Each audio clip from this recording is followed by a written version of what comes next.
With Blender open and any object selected, you will see this little orange dot here.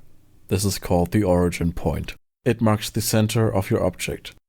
I specifically say object and not mesh or geometry because even though the origin is currently at the center of the geometry, it doesn't necessarily have to be. Right now, as I'm in object mode, I can rotate my object and it will rotate on the origin point. Same goes for scaling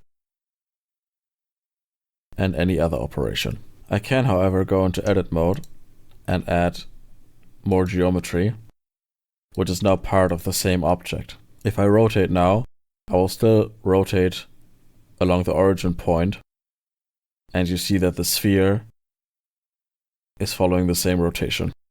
I can recenter the origin by pressing F3 and typing in origin. I can choose origin to geometry. Note that the origin point is not precisely between the cube and the sphere, because the sphere is geometry-wise a lot more dense, so the origin will be closer to the sphere than to the cube. Whenever I go ahead and create an object,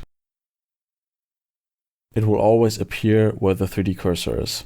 So if the origin point would not be in the center of the geometry, adding the object would be a lot different. So long as I'm in object mode and moving my object around, the origin will always follow the object.